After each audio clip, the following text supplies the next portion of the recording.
السلام عليكم ورحمة الله وبركاته. إن الحمد لله نحمده ونستعينه ونستغفره ونعوذ بالله من شرور أنفسنا وسيئات أعمالنا. من يهده الله فلا مضل له ومن يضلل فلا هادي له. أشهد أن لا إله إلا الله وحده لا شريك له وأشهد أن محمدا عبده ورسوله لا نبي ولا رسول بعده.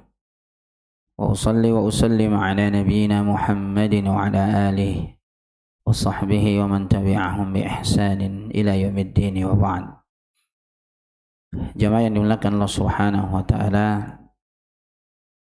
kembali kita dipertemukan oleh Allah Subhanahu wa taala di dalam majelis ilmu yang semoga Allah berkahi pada pagi hari ini, dan semoga menjadi catatan amalan kebaikan yang akan memberatkan timbangan kita di yaumul qiyamah kelak insyaallah. Amin ya rabbal alamin. Salawat serta salam tercurah kepada qudwah kita Nabi Muhammad sallallahu alaihi wasallam beserta keluarga beliau dan para sahabatnya serta para pengikutnya yang senantiasa istiqamah berpegang kepada sunnah-sunnahnya, dan semoga kita semua yang berhadir di masjid ini digolongkan sebagai umat beliau yang akan mendapatkan syafaatnya kelak nanti pada hari kiamat. Na'am, barakallahu fikum. Kita melanjutkan pembahasan kitab Riyadhus Shalihin, dan pada kesempatan pagi hari ini kita melanjutkan pada pembahasan bab yang lalu, yaitu bab al-iqtisad fit ta'ah, yaitu seimbang dalam ketaatan atau sederhana dalam ibadah. Dan hadis yang kita akan nukilkan selanjutnya adalah hadis wa an Ibnu Mas'ud radhiyallahu anhu anna Nabiy sallallahu alaihi wasallam qala halakal mutanatti'un qalaha thalathan, rawahu Muslim. Nabi alaihi salatu wassalam mengatakan halakal mutanatti'un, binasalah orang yang berlebihan dalam melakukan sesuatu yang memberatkan dirinya. Ya, Nabi sebut sampai 3 kali. Ya, binasalah orang yang melakukan sesuatu yang memberatkan bagi dirinya. Di dalam ibadah itu kita harus sederhana.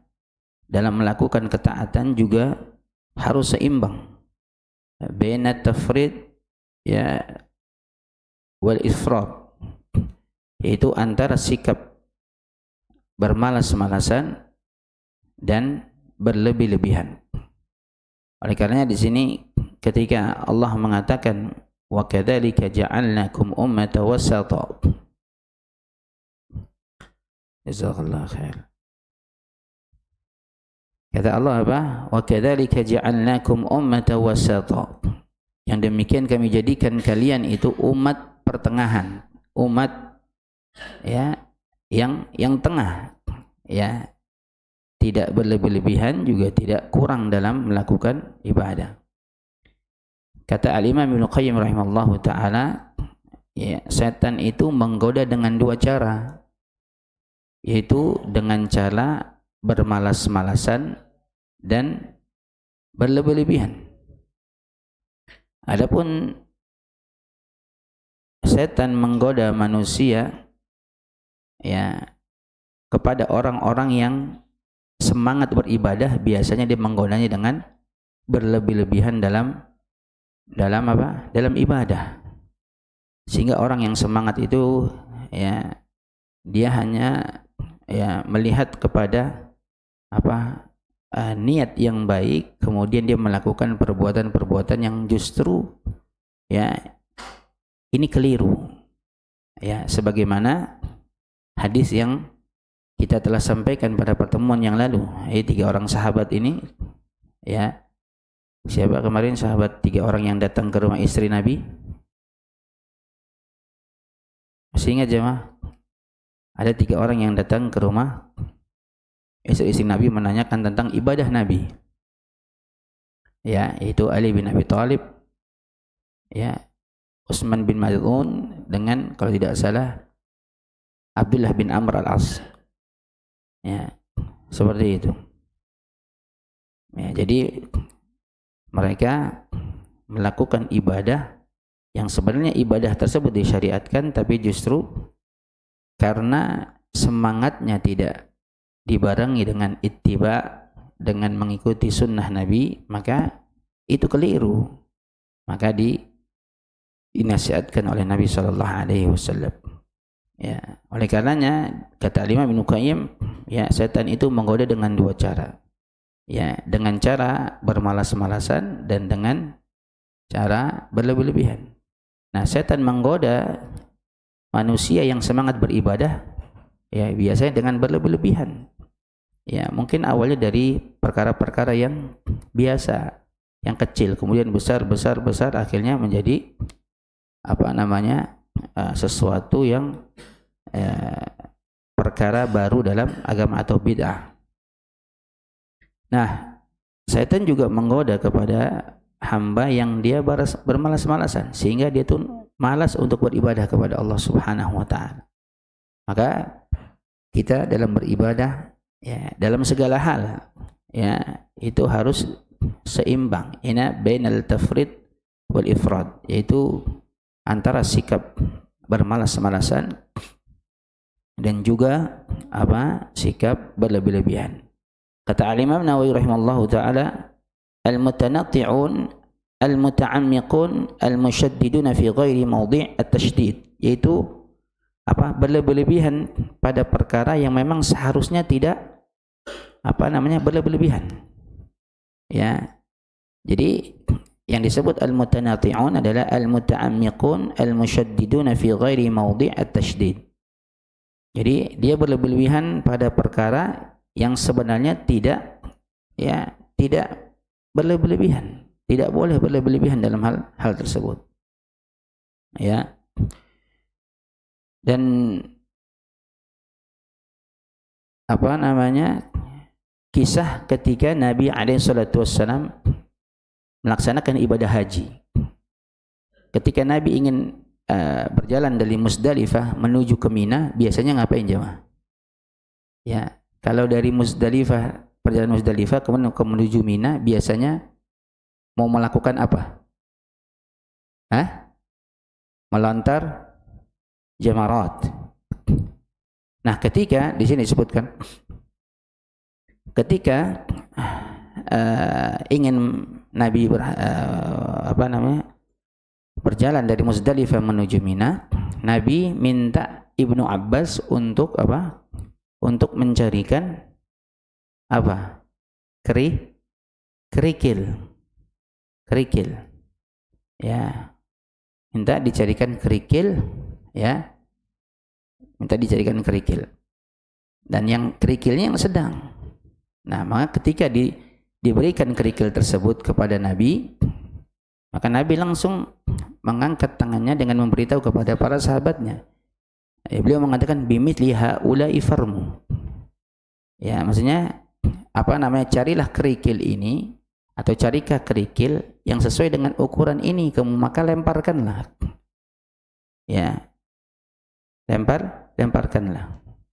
Nah, Nabi mengajarkan kepada sahabat-sahabatnya jangan berlebih-lebihan. Nyari kerikil nggak usah yang besar, atau tidak kecil sekali. Yang besar nanti dapat membahayakan orang, kalau dilempar bisa kena orang, atau semangat sekali lempar pakai pakai sendal. Ya. Nah, ini nggak boleh. Makanya Nabi katakan wa iyyakumul ghulu. Ya. Wa iyyakum al-ghulu fid din fa inna ma ahlaka man kana qablakum al-ghulu fid din.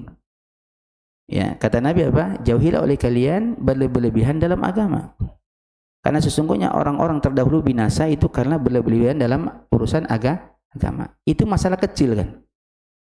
Ya, kalau dilihat cuman kerikil, ya, Yang penting kita samit, ya kita lempar. Coba kalau dulu Pak, sekarang kan jamarat itu ada lubang gitu yang maksudnya sumurnya itu besar kan. Coba kalau dulu kita lah sambit pakai batu yang besar atau pakai yang metal, kena orang bisa. Ya, seperti itu. Nah, dalam hal seperti ini saja, ya Nabi perintahkan untuk kita sederhana. Semangat boleh jamaah.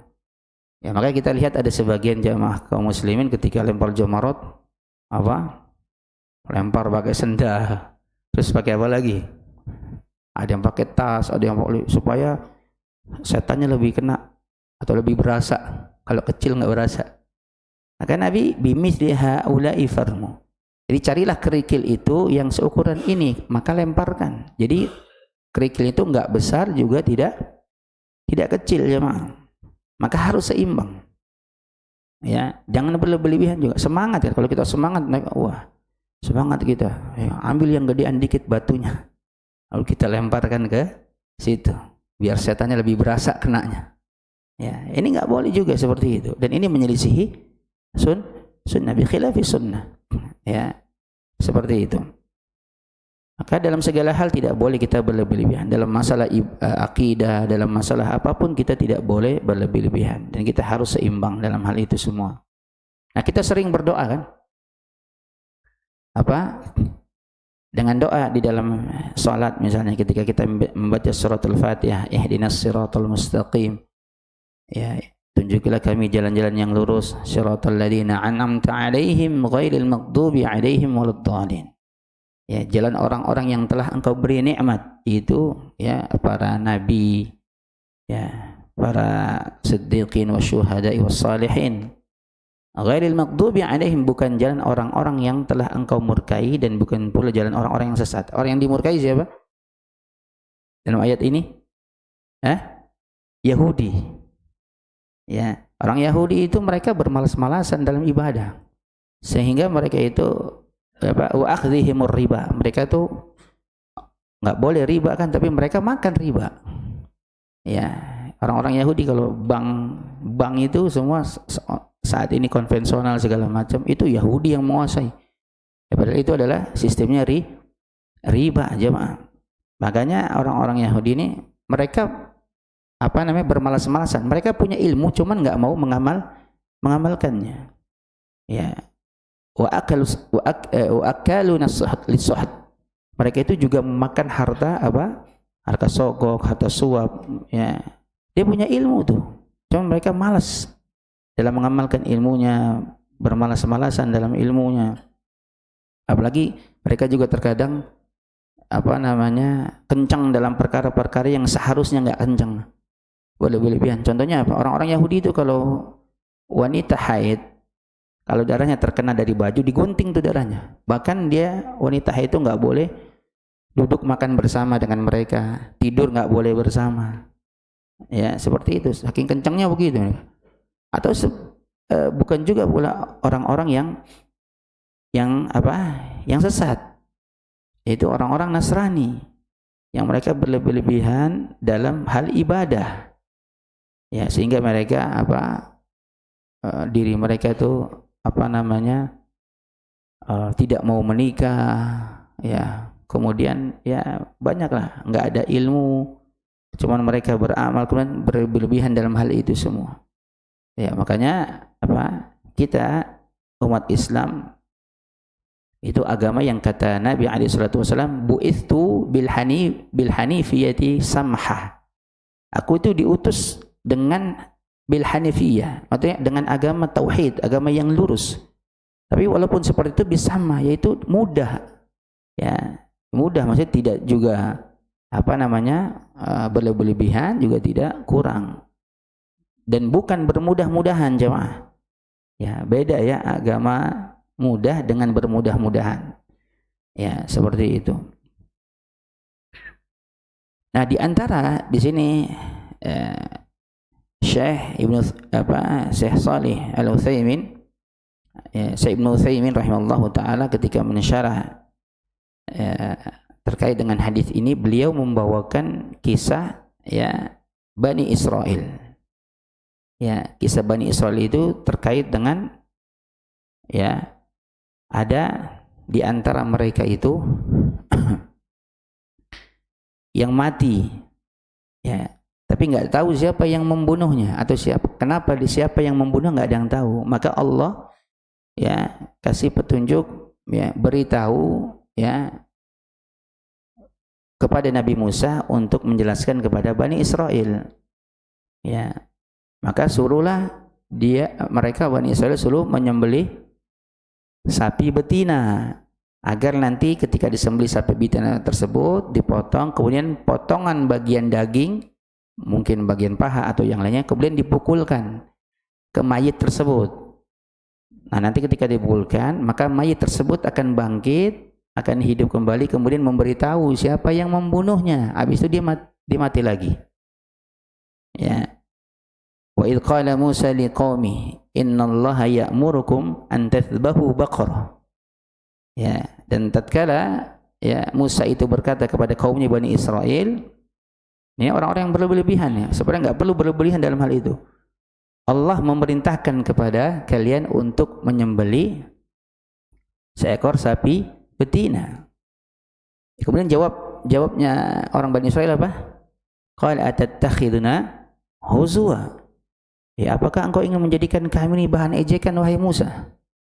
Ya, masa mau hidupin orang mati cuma suruh sembelih sapi, ya. Ente kalau bahasa kita nih, kamu mau ngejek kami, wahai Musa? Ya. Qala a'udzu billahi an akuna minal jahilin. Kata Nabi Musa, ya, aku berlindung kepada Allah termasuk daripada orang-orang yang jahil. Ya, masa suruh hidupin orang meninggal terus suruh sembelih sapi, kemudian suruh pukulin. Ya, kalau bahasa kita ada-ada aja kamu Musa. Gitu. Sebenarnya kan mudah saja kan? Mudahnya? Ya sudah, ketika Allah perintahkan untuk sembelih, udah sembelih aja, selesai sudah. Ya, karena Bani Israil ya kaum yang banyak membangkangnya jemaah. Ditanyalah, qalu ud'u lana rabbaka yubayyin lana ma hi. Ya, wahai Musa, coba ya kan, kau mohon kepada Rabbmu untuk kami agar dia menjelaskan kepada kami sapi betina itu. Ya, terus dijawabkan sama Nabi Musa. Ya, qala innahu yaqulu innaha baqaratul la faridu wa la bikrun awanum baina dzalik faf'alu ma tu'marun. Kata Nabi Musa ya, sesungguhnya sapi betina itu ya la faridu wa la bikrun, tidak tua juga tidak muda, awanum baina dzalik, ya, di antara keduanya yang sedang lah, enggak tua juga enggak muda. Ya, faf'alu ma tu'marun, maka kerjakanlah apa yang diperintahkan kepada kalian. Ya, dasar orang Bani Israil bangkang. Ya kan, qalu ud'u lana rabbaka yubayyin lana ma launuha. Ya. Mereka berkata coba mohonlah kepada Tuhanmu ya untuk kami agar dia menjelaskan kepada kami ya warna sapi betina tersebut. Sebenarnya simpel saja jemaah. Ini orang-orang yang berlebihan seperti ini banyak tanyanya. Ya, seperti itu. Ditanya lagi sapinya seperti apa, ditanya sapi betina itu seperti apa, disebutkan bahwasanya tidak tua, tidak muda, di antara keduanya, ya kan. Terus dikasih tahu, nanya lagi, ya kan. Terus warnanya apa? Qala innahu yaqulu innaha baqaratun safra'u faqi'un launuha tasurrun nadhirin. Ya, sesungguhnya sapi betina itu adalah yang warnanya kuning tua. Ya, warnanya kuning tua, yang menyenangkan orang yang memandangnya. Ya, qala ud'u lana rabbaka yubayyin lana ma hi innal baqara tashabaha alaina wa inna insyaallahu lamuhtadun. Wah, subhanallah, ditanya lagi jemaah Bani Israil itu. Coba mohonkan kepada Tuhanmu ya untuk kami agar dia menjelaskan kepada kami tentang sapi itu. Sesungguhnya sapi betina ini ya masih belum jelas bagi kami. Ya. Dan sesungguhnya jika Allah menghendaki kami termasuk orang-orang yang mendapatkan petunjuk. Dijawab lagi oleh Nabi Musa kan? Ya qala innahu yaqulu innaha baqaratun la dalulun tuthilul ardu wa la taskil harth musallamatul la syiyata fiha. Sapi betina itu adalah sapi yang belum pernah ya buat membajak sawah atau tanah, dan belum juga pernah digunakan untuk mengairi tanaman, dan dia sehat juga, tidak belang tuh sapi. Qalul ana ji'ta bil haqq fadhabahuha wa ma kadu yaf'alun. Nah, sekarang baru kamu menerangkan hal yang sebenarnya, kata orang-orang Bani Israel. Fadhabahuha wa ma kadu yaf'alun. Maka mereka pun menyembelih, dan hampir-hampir mereka itu enggak jadi sembelih. Nah, ini berlebihan jemaah dalam hal yang semacam ini. Sebenarnya kalau mereka sembelih sapi saja sudah selesai. Ya, seperti itu. Nah, ini kisah ini disebutkan oleh Syekh Ibnu Utsaimin terkait dengan sikap berlebihannya orang-orang Yahudi. Seperti itu. Atau dalam hal misalnya dalam perkara-perkara seperti adanya firqah-firqah dalam Islam, yaitu firqah-firqah sesat. Ya, di sini disebutkan seperti firqah Qadariyah. Ya, firqah Qadariyah ini ya firqah yang mereka itu memperbincangkan masalah takdir yang sebenarnya mereka itu enggak boleh mereka itu memikirkan hal tersebut. Dalam masalah takdir kita enggak boleh memperuncing. Tidak boleh memperdalam dalam urusan yang kita tidak tahu terkait dengan hal tersebut. Nah, ada di Baghdad, kalau tidak salah di Baghdad atau di Basrah, saya lupa. Ya, ketika itu ada orang yang datang kepada Ibnu Umar terkait dengan orang-orang yang banyak membicarakan tentang masalah takdir. Ya, disebutkanlah kalau tidak salah itu seorang yang bernama Ma'bad al-Juhani. Ini selalu membicarakan masalah takdir. Ya. Jadi memperuncing itu. Ya, padahal kita kalau bicara disebutkan takdir, idza dzukiral qadar fa'amsiku. Ya, jika kita disebutkan tentang masalah takdir, maka kita tahan diri. Ya, tahan diri, enggak usah memperbincangkan sesuatu yang kita enggak boleh memperbincangkan hal tersebut. Maka tahan diri. Ya, adapun orang-orang Qadariyah, al-amrul uluf. Mereka menyangka bahwasanya sesuatu yang terjadi ini tanpa Allah ketahui sebabnya. Ya, nanti begini, begitu. Jadi mereka mengatakan sesuatu yang terjadi ini tanpa Allah mengetahui sebabnya. Maka mereka tersesat. Dalam hal takdir mereka membincangkan masalah takdir yang begitu dalam, rumit. Ya, seperti itu. Maka mereka pun tersesat karena berlebihan. Ya, atau misalnya seperti orang-orang Khawarij yang mereka berlebihan dalam ibadah dan mudah mengkafirkan ya umat Islam. Ya. Mereka berkeyakinan orang-orang yang melakukan dosa besar, maka dia kafir karena mereka menganggap ya, jadi melazimi kekafiran. Mereka menganggap orang yang melakukan kemaksiatan mereka adalah orang-orang yang merendahkan Allah. Orang-orang yang menghina Allah, sehingga mereka melazimi bahwa mereka kafir. Seperti itu. Orang-orang yang kaku. Ya, seperti itu. Bahkan kalau kita lihat di sini Nabi mengatakan orang-orang Khawarij itu hudathul asnan wa sufahaul ahlam. Mereka itu orang-orang yang muda usianya terus bodoh. Ya, orang-orang yang bodoh akalnya. Dan maka kita lihat orang-orang Khawarij itu enggak ada di kalangan sahabat, itu enggak ada. Orang-orang Khawarij itu enggak ada. Dan ulamanya pun enggak ada. Ya, seperti itu. Yamruquna minad din kama yamruqu minas sahmi minar ramyah. Mereka keluar dari agama sebagaimana keluarnya anak panah ya menembus buruannya. Seperti itu. Bahkan Nabi sebutkan tahkiruna salatakum ma'a salatihim wa saumakum ma'a saumihim. Kalian itu akan meremehkan salat-salat kalian dibandingkan salat-salat mereka. Nabi sebutkan, kalian nih para sahabat akan meremehkan salat-salat kalian dibandingkan salat-salat mereka. Itu salat-salat orang-orang Khawarij. Mereka rajin ibadah. Dan kalian akan meremehkan puasa kalian dibandingkan puasa mereka. Ya, kayaknya enggak ada apa-apanya kalau bahasa gitu. Ya, kemudian yaqra'una al-Qur'an la yujawizu ya taraqihim. Dan mereka membaca Al-Qur'an itu enggak sampai ke kerongkongan. Mereka mungkin hafal Qur'an, kemudian baca Qur'an banyak khatamnya, tapi mereka enggak paham terkait dengan Al-Qur'an itu tersebut. Ya.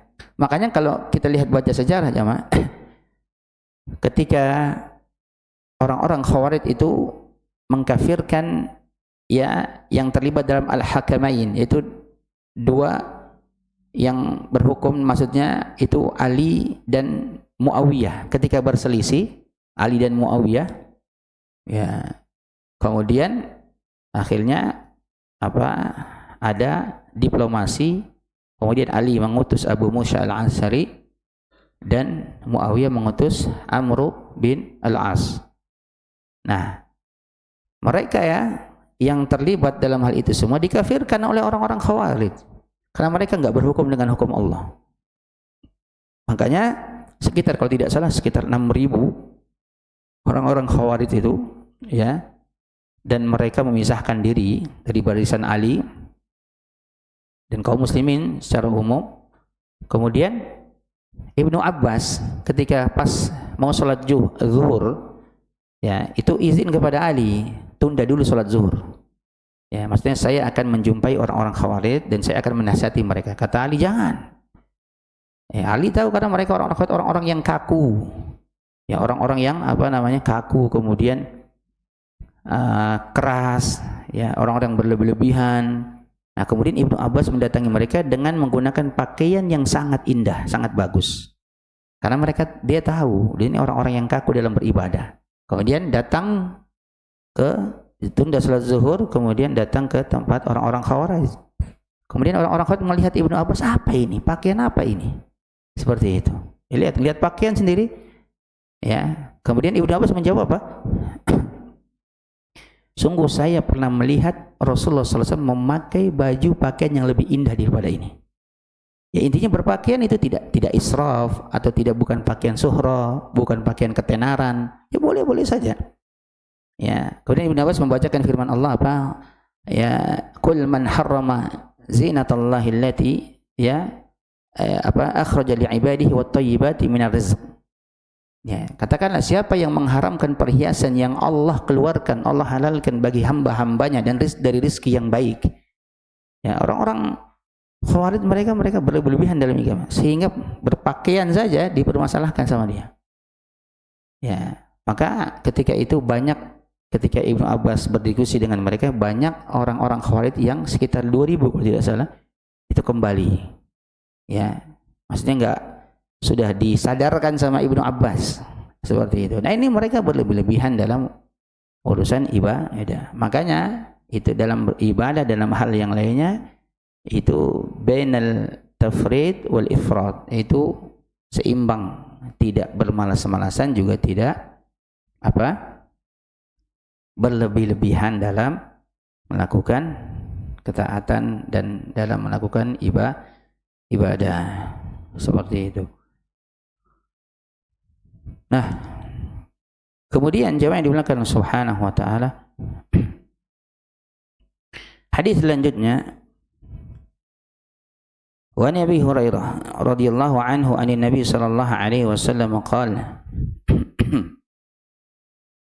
ya, inna ad-dina yusrun wa lan yushadda ad-din illa ghalabah fasaddidu wa qaribu wa abshiru wasta'inu bil ghadwati war rawha wa syai'in min ad-dulja, rawahu al-Bukhari. Kata Nabi alaihi salatu wassalam, inna ad-dina yusrun, sesungguhnya agama itu mudah. Ya, mudah ya, bukan dimudah-mudahin. Ya, wa lan yushadda ad-din illa ghalabahu. Ya, tidaklah agama itu dilakukan dengan cara memberatkan diri. Maksudnya orang yang melakukannya dengan memberat-beratkan diri, takalluf, ya. Illa ghalabah, melainkan pelakunya itu akan dikalahkan. Maksudnya dia tidak akan mampu melakukan ibadah tersebut. Ya. Jadi agama itu mudah. Jadi jangan dipersulit. Ya. Seperti itu. Siapa yang melakukan ibadah, menjalankan ketaatan ya, dilakukan dengan cara memberat-beratkan diri, maka pelakunya pasti akan dikalahkan. Tidak dapat melakukan ketaatan dan ibadah tersebut. Kenapa tidak bisa? Pasti dikalahkan karena yang namanya ibadah itu, ya, banyak jalannya atau pintu-pintu kebaikan itu banyak, sehingga dia pasti nggak akan mampu untuk melakukan itu semua. Ya, seperti itu. Ya, di sini diibaratkan kata Imam Nawawi misalnya, ya, seperti, ya, kama annal musafira al-hadiqa yasiru fi hadhihi al-awqat wa yastarihu huwa wa dabbatuhu fi ghairiha. Seperti seorang musafir, ya, seorang musafir, ya, mereka itu berjalan, ya, pada waktu-waktu pagi, petang, ya, sore hari dan awal malam. Makanya di sini kata Nabi apa?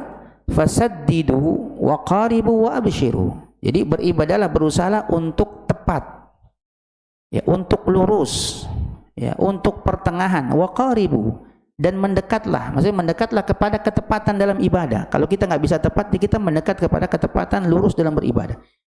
Wa abshiru, dan bergembiralah. Wasta'inu bil ghadwati war rawha.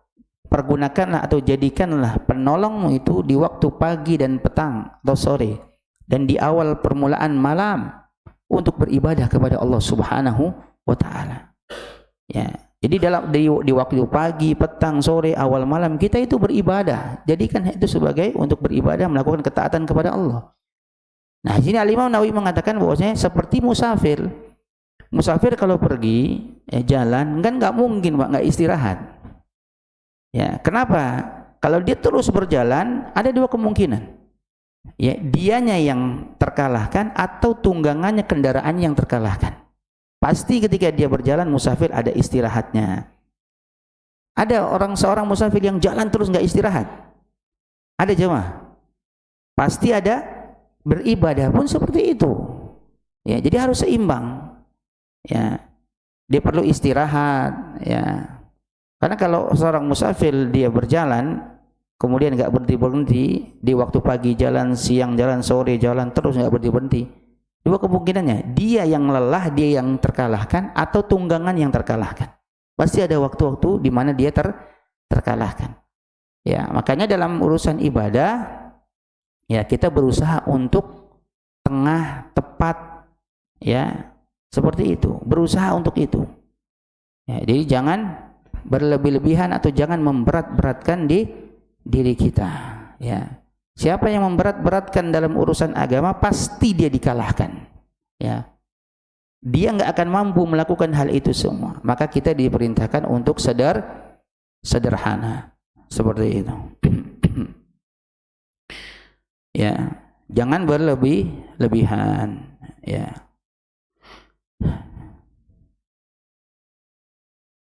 Kemudian jemaah yang dimuliakan Allah Subhanahu wa taala, hadis selanjutnya.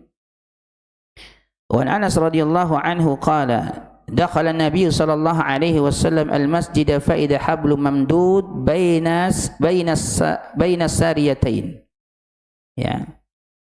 Nabi masuk ke dalam masjid, itu Masjid Nabawi, ya. Tiba-tiba beliau menemukan tali yang dipasang di antara dua tiang. Ya, di antara dua tiang. Ya, Nabi lihat, ya, kok tumben ini ada tali yang terpasang di antara dua tiang. Kan di masjid biasanya kalau masjid ada tiang, Pak, sebagai penyangga kan. Nabi melihat itu. Kemudian faqala, Nabi mengatakan, ma hadzal hablu. Ya. Kata Nabi apa? Tali tali apakah ini? Ya, tali apakah ini, kata Nabi. Qalu, maka para sahabat yang mengatakan, hadza hablu li Zainab fa idza fatarat ta'allaqat bihi. Ini adalah talinya Zainab. Ya, talinya Zainab. Ini Zainab yang memasang tali ini. Ya, fa idza fatarat, ya, ta'allaqat bihi. Ya, jika dia letih, dia capek, dia maka akan bergantungan dengan tali tersebut. Ya. Diberitahu bahwasanya ini talinya Zainab. Wallahu alam, ada yang menyebutkan Zainab di sini adalah Zainab istri Nabi, yaitu Zainab binti Jahash. Karena nama Zainab di kalangan sahabat itu banyak jemaah. Istri Nabi saja ada 2 yang bernama Zainab. Zainab binti Jahash dengan satu lagi siapa?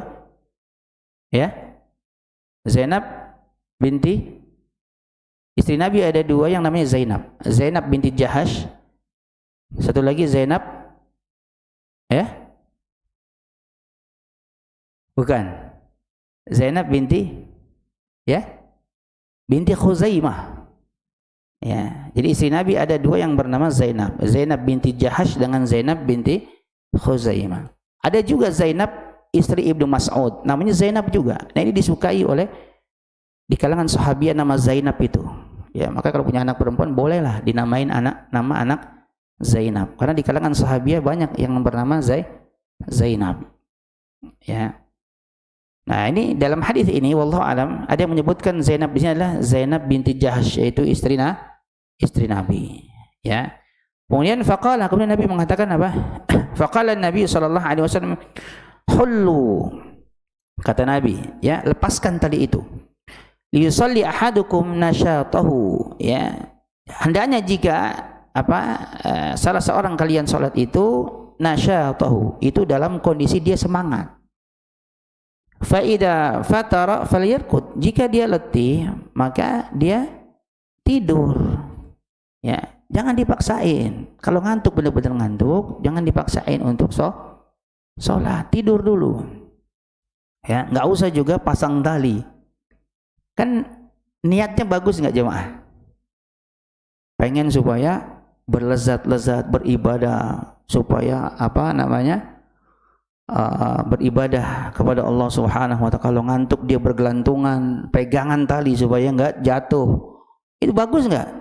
Wah, ini orang luar biasa banget. Kalau kita lihat, wah, Masya Allah. Ya, tapi ternyata Nabi perintahkan lepaskan tali itu.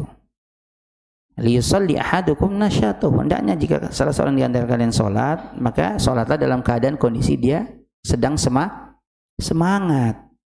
Ya. Fa idza fatara falyarqud, kalau dia letih, capek, ya udah lepas tidur. Ya, tidur. Kalau capek, tidur. Kalau kita mungkin tidur terus ya. Tidur terus. Seperti itu. Ya. Karena Nabi SAW juga mengatakan dalam hadis yang lainnya Shalla qa'iman fa illam tastati fa qa'idan fa illam tastati fa 'alal jam. Ya, salatlah dalam keadaan berdiri. Kalau enggak mampu berdiri, salat duduk. Kalau enggak mampu duduk, berbaring. Ya, seperti itu. Ya, makanya ini Nabi perintahkan untuk lepaskan tali itu. Ya, semangatnya para sahabat itu luar biasa jemaah. Seperti itu. Kemudian hadis selanjutnya, wa Aisyah radhiyallahu anha anna Rasulullah sallallahu alaihi wasallam qala, "Idza na'asa ahadukum wa huwa yusalli." Ya. Apabila salah seorang di antara kalian ya mengantuk ketika salat, falyarqud, hendaknya dia tidur. Nah, ini solusi. Kemudian hatta yadhhaba anhu naum, hingga rasa hilangnya kantuk. Maksudnya dia mungkin ngantuk, tidur dulu lah 15 menit, 20 menit. Habis itu dia bangun seger lagi. Apalagi kalau tidurnya berkualitas. Ada orang bilang, tidur harus berkualitas. Subhanallah, tidur harus berkualitas. Ibadah harus berkualitas, tidur harus berkualitas. Tidur, kalau tidurnya berkualitas enak Ustaz. Maksudnya gimana? Ya tidur nyenyak, ntar dapat ininya. Ya dia bilang aja tidur, nggak usah berkualitas. Tidur aja udah. Yang berkualitas itu ibadah berkualitas. Seperti itu. Ya. Jadi dia sholat ngantuk, maka hendaknya dia tidur supaya hilang rasa kantuk tersebut. Fa inna ahadakum idza shalla wa huwa na'is la yadri la'allahu yadhhabu yastaghfiru fa yasubbu nafsahu, muttafaqun alaihi. Karena jika kalian sholat dalam keadaan mengantuk, la yadri, ya, la'allahu yadhhabu yastaghfir fa yasubbu nafsahu, maka dia tidak tahu, dia tidak mengerti dia mengatakan, dia bermaksud mungkin ketika sholat ingin meminta ampunan, tapi justru dia malah mencela dirinya sendiri. Contoh misalnya kita kalau ngantuk baca ketika menyebutkan sifat orang-orang ahli neraka, innal ladzina kafaru min ahlil kitabi wal musyrikin fi nari jahannam ya khalidina fiha ulaika hum khairul bariyah. Ya, ketika menyebutkan orang-orang kafir, ya, orang musyrik kekal di dalam neraka, kemudian kita sebut harusnya ulaika hum syarrul bariyah, kita sebut ulaika hum khairul bariyah. Ya kan? Karena ngantuk kita nggak tahu apa yang kita ucapkan. Ya, disebutkan sesungguhnya orang-orang kafir dari anak ahli kitab, kemudian orang-orang musyrik, ya, mereka itu masuk ke dalam neraka dan kekal di dalamnya. Ulaika hum khairul bariyah. Mereka adalah orang-orang, ya, sebaik-baik makhluk. Subhanallah. Harusnya ulaika hum syarrul bariyah. Ya, karena saking ngantuknya. Jadi dia nggak bisa konsentrasi, dia salah sebut. Ketika menyebutin sifat-sifat orang beriman disebut, ya, harusnya innal ladzina amanu wa amilus shalihat. Terakhirnya harusnya disebut ulaika hum khairul bariyah, disebut ulaika hum syarrul bariyah. Karena dia tidak tahu, dia ngantuk. Ya, seperti ini. Atau mungkin nyebutin orang-orang beriman ulaika ashabun nar hum fiha khalidun. Ya, harusnya apa? Ulaika ashabul jannah hum fiha khalidun. Ya, ini kita diperintahkan untuk tidur. Jadi waktu semangat kita sholat, waktunya ngantuk kita tidur. Kemudian hadis selanjutnya jemaah. Wa Nabi Abdullah Jabir bin Samurah radhiyallahu anhu maqala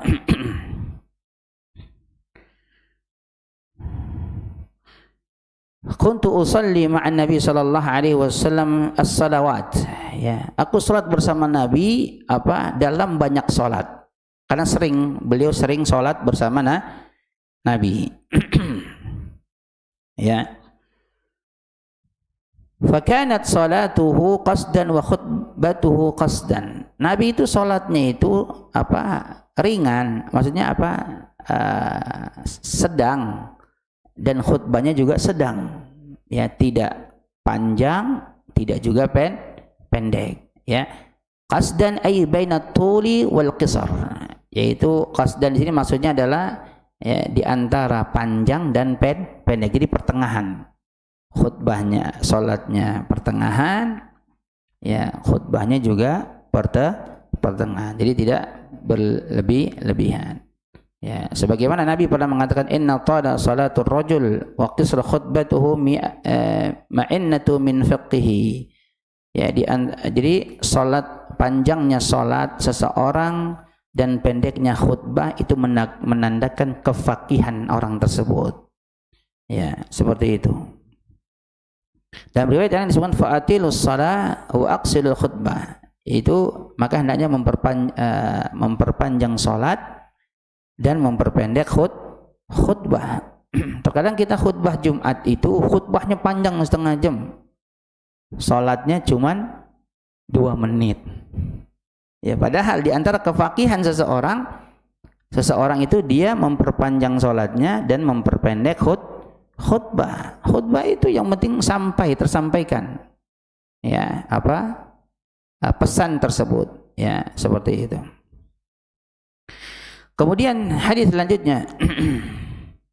Wa Nabi Juhaifah Wahab bin Abdullah radhiyallahu anhu qala akan Nabi sallallahu alaihi wasallam baina Salman wa Abi Darda. Ya, Nabi mempersaudarakan Salman dan Abu Darda. Jadi di antara metode dakwah Nabi itu Nabi terkadang mempersaudarakan saudara-saudara Ansor dengan saudara-saudara Muhajirin. Dan di antara yang Nabi persaudarakan adalah Salman dipersaudarakan dengan Abu Darda.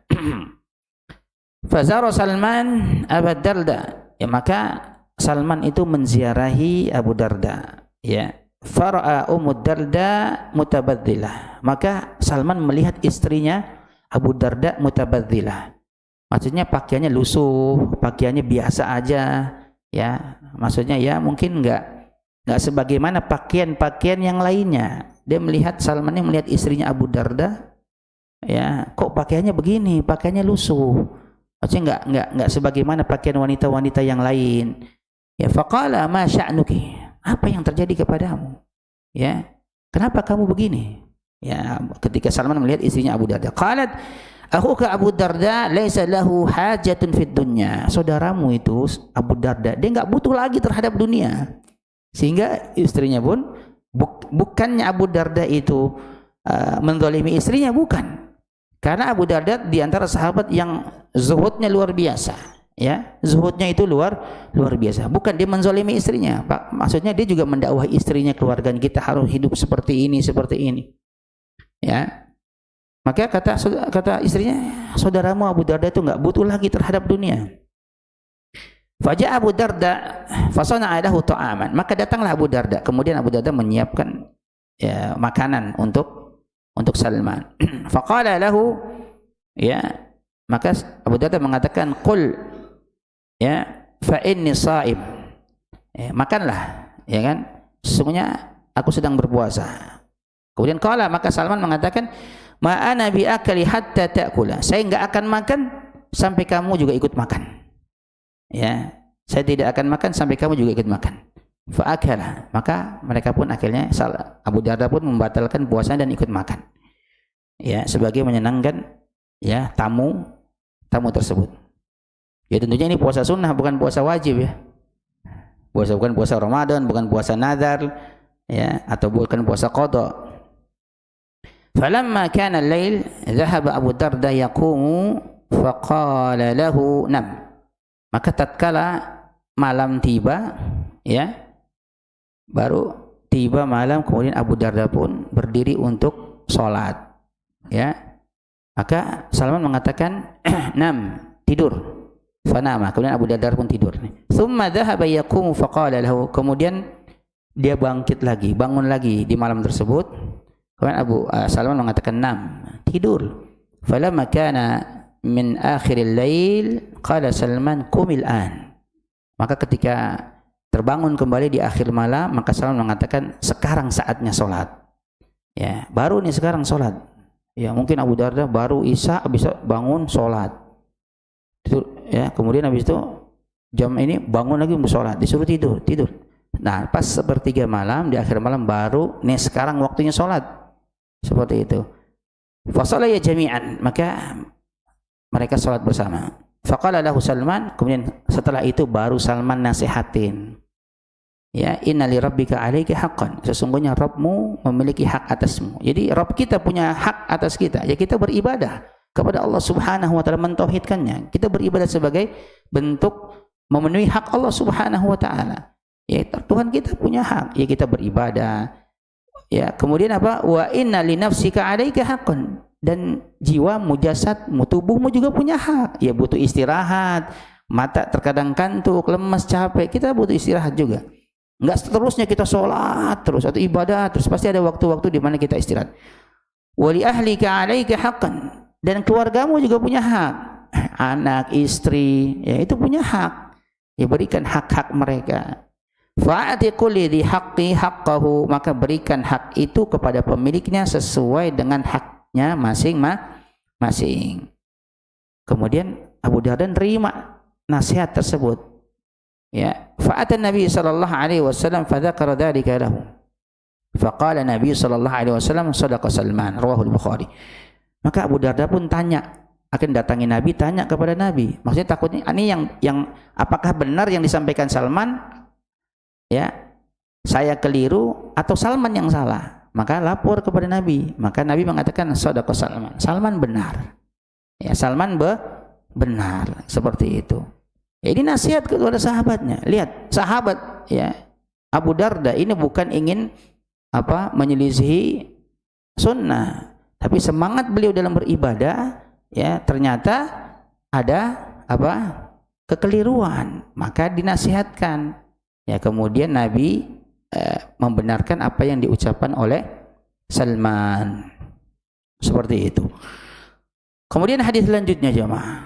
Ya, ini hadis sangat panjang ini. Ya, wa Nabi Muhammad Abdullah bin Amr bin Al-As radhiyallahu anhu qala, ukhbira Nabi sallallahu alaihi wasallam anni aqul. Ya, Nabi diberitahu tentang ucapanku itu. Apa itu ucapannya Abdullah bin Amr? Wallahi la asuman minan nahar, la asuman nahar wa la aqumanna al-lail ma'ishtu. Ya, demi Allah, aku akan puasa setiap hari dan aku akan sholat malam sepanjang hidupku. Ya, seperti itu.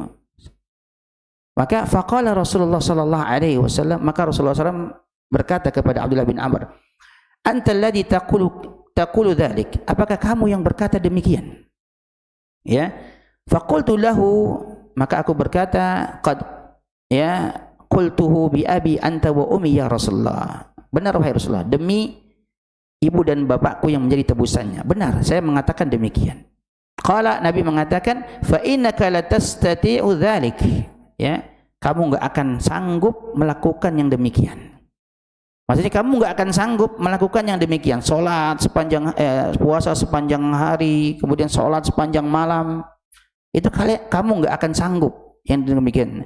Kemudian Nabi kasih solusi, fasum wa uftil, berpuasalah dan berbukalah, wa nam wa qum, tidur dan bangkitlah untuk salat maksudnya. Wasum minasyahri thalathata ayyam fa innal hasanah bi asyri amsalihha. Ya, kemudian berpuasalah sebulan itu 3 hari. Ya, fa innal hasanah bi asyri amsalihha. Karena sesungguhnya kebaikan itu satu kebaikan itu dibalas dengan 10 kebaikan. Wa dzalika mithlu siyamid dahar. Yang demikian itu seperti puasa sepanjang tahun. Ya, kalau sebulan 3 hari puasa, satu dia puasa dihitung berarti 10 kali. Berarti kalau sebulan berarti berapa hari? Berapa hari? Kalau 3 kali? 30. Ya, hitung berarti dia sama juga dia berpuasa sepanjang tahun. Seperti itu. Dihitung sebulan. Berarti kalau 3 hari sama dia seperti puasa 30 hari. Kalau dia melakukan itu terus sama seperti puasa setahun. Qultu fa inni utiku afdalu min dzalik. Aku mampu lebih dari itu wahai Rasulullah. Qala fasum yauman wa aftiru yauman. Kalau gitu, kamu puasa sehari, buka 2 hari. Nah, ini boleh juga. Jadi puasa sehari, buka 2 hari. Ini boleh. Ini jarang yang dipraktekkan terkadang dari kita. Ya. Qultu fa inni utiku afdalu min dzalik. Ya, aku lebih mampu lebih dari itu wahai Rasulullah. Ya, qala, kemudian Nabi katakan, fasum yauman wa aftiru yauman. Kalau begitu kamu puasa sehari dan berbuka sehari. Ya, fadzalika di sini disebutkan fadzalika siyamu Daud wa huwa a'dalus siyam. Wa fi riwayatin huwa afdalus siyam. Ya, yang demikian adalah puasanya Nabi Daud, dan itu puasa yang paling baik, yang paling utama. Ya, hu afdalus siyam, ya seutama-utama puasa. Faqultu, aku berkata kembali, fa inni utiku afdal min dzalik. Aku mampu lebih dari itu wahai Rasulullah. Faqala Rasulullah sallallahu alaihi wasallam, maka Rasulullah sallallahu alaihi wasallam mengatakan, la afdalu min dzalik, tidak ada yang lebih utama dari itu. Maksudnya enggak ada puasa yang lebih utama dari itu. Ya. Wa li an akuna qabiltu thalathata ayyam allati qala Rasulullah sallallahu alaihi wasallam ahabbu ilayya min ahli wa mali. Kata Abdullah bin Amr ketika tua, sekiranya aku dahulu menerima saran ya dari Rasulullah sallallahu alaihi wasallam untuk berpuasa sebulan 3 hari saja, itu lebih aku sukai dibandingkan harta dan keluargaku. Maksudnya dia menyesal jemaah, karena ada waktu di mana dia nggak sanggup untuk melakukan hal itu. Dia puasa sepanjang, ketika tua akhirnya nggak sanggup lagi. Katanya sekiranya dahulu aku mengambil saran dari Rasul puasa 3 hari dalam 1 bulan aja, itu lebih aku cintai dibandingkan harta dan anakku. Dia menyesal karena dia pasti nggak akan mampu. Sudah tuanya. Iya, sekarang antum masih mampu untuk melakukan hal itu, tapi nanti ada kondisi di mana antum sudah tua, ya sudah nggak kuat lagi, berjalan pun susah, segala macam, akhirnya nggak mampu. Ya, maka benar dia akhirnya dikalahkan, ya seperti itu, dikalahkan. Ya. Kemudian jemaah yang dimuliakan subhanahu wa ta'ala, kita selesaikan 2 hadis lagi. Tadi sebenarnya hadis ini masih ada riwayatnya, tapi intinya riwayat-riwayat yang lain itu hampir sama maknanya dengan hadis tersebut. Kemudian hadis selanjutnya 2 hadis lagi jemaah. Wa an Abi Rib'ah Handalah bin Rabi'i al-Usaidi al-Katib ahadi kitabi Rasulillah sallallahu alaihi wasallam. Itu dari siapa? Hanzalah, ya, dia termasuk di antara salah satu ya sekretaris lah, kalau kita sekretarisnya Nabi lah, ya, penulis yang mencatat segala macam. Laqiyani Abu Bakr radhiyallahu anhu faqala, ya, aku berjumpa dengan Abu Bakar. Faqala, kemudian Abu Bakar pun berkata kepadaku, kaifa anta ya Hanzalah? Ya, bagaimana kabarmu? Bagaimana keadaanmu wahai Hanzalah? Qultu nafaqa Hanzalah. Maka aku berkata, Hanzalah telah munafik. Ya, subhanallah ma taqul. Maka Abu Bakar kaget, maha suci Allah, subhanallah, apa yang kau katakan?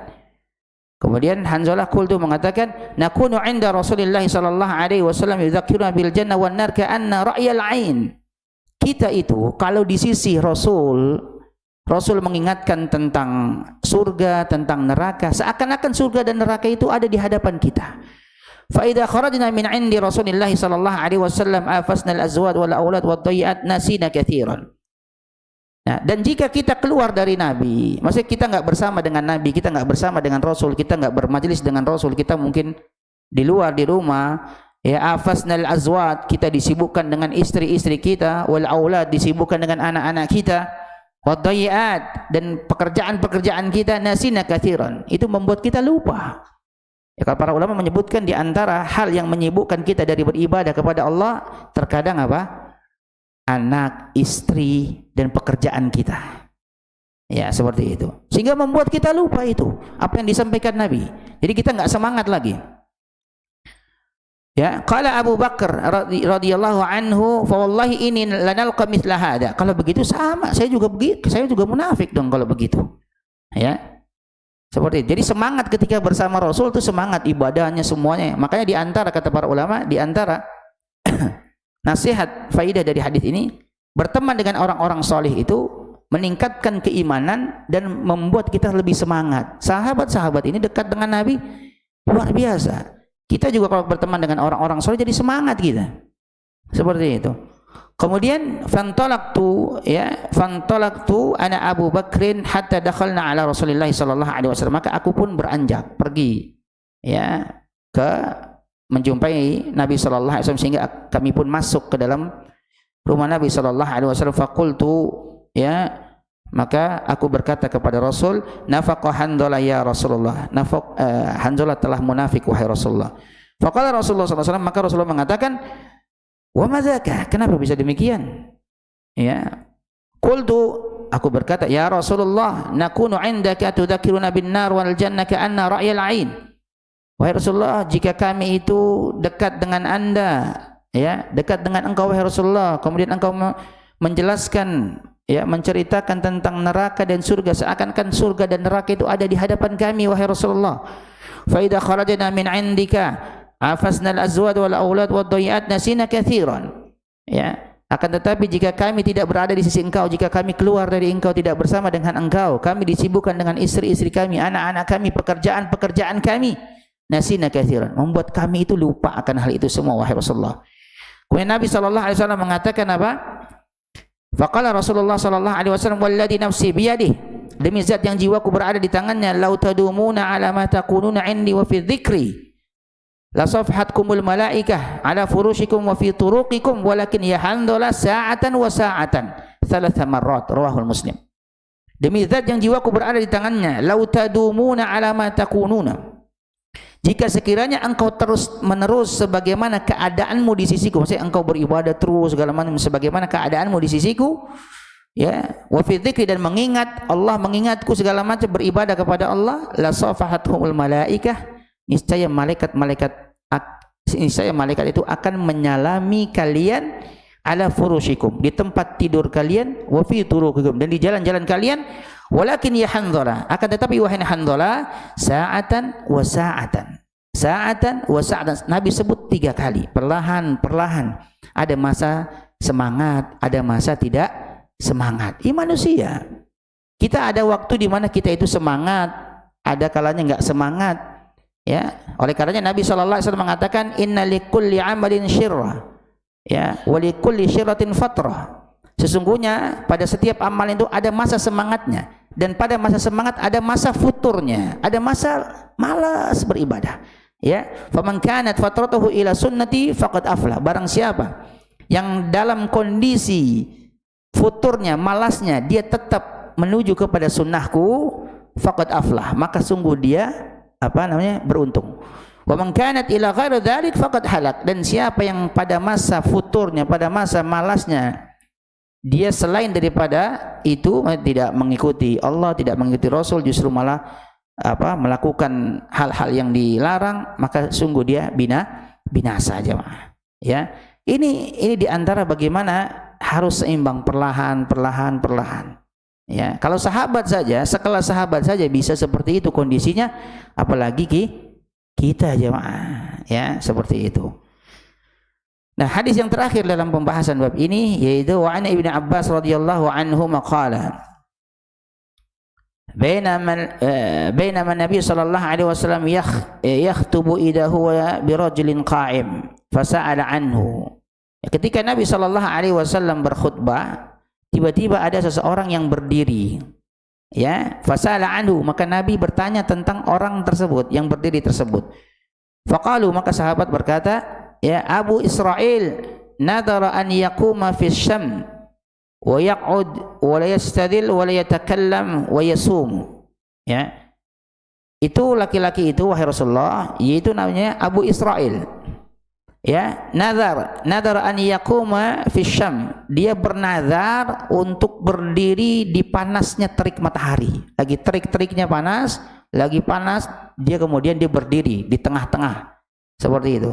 Wala yaqud, dan dia juga bernazar untuk tidak duduk, udah berdiri di tengah panas seperti itu, dia enggak duduk. Wala yastadil, dan dia tidak berteduh, enggak ada teduh, maksudnya enggak ada yang menaungi dia. Wala yatakallam, dan dia juga bernazar untuk tidak berbicara. Wa yasum, dan dalam kondisi puasa. Dia bernazar berdiri di tengah terik matahari dalam kondisi tidak duduk, berdiri, kemudian tidak berteduh, kemudian dia tidak berbicara dan dalam kondisi puasa. Nazarnya seperti itu.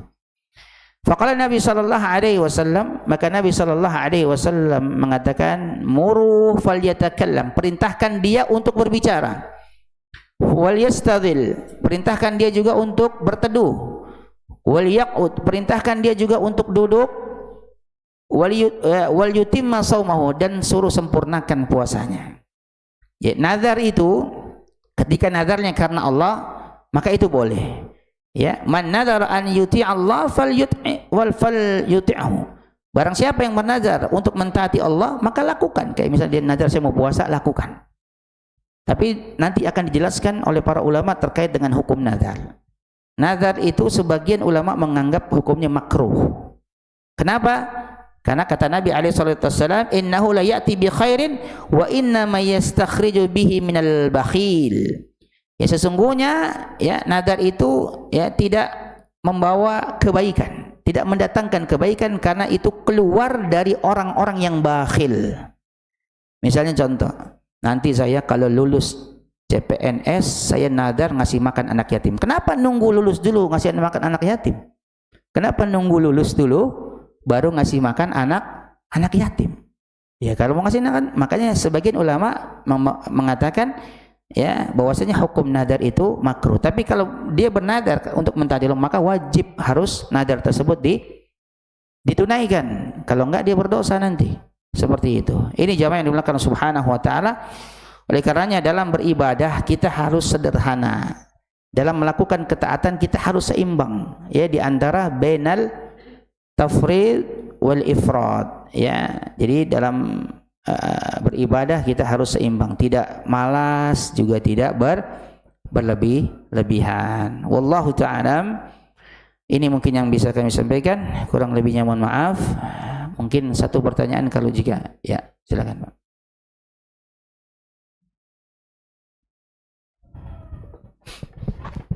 Izin Ustaz.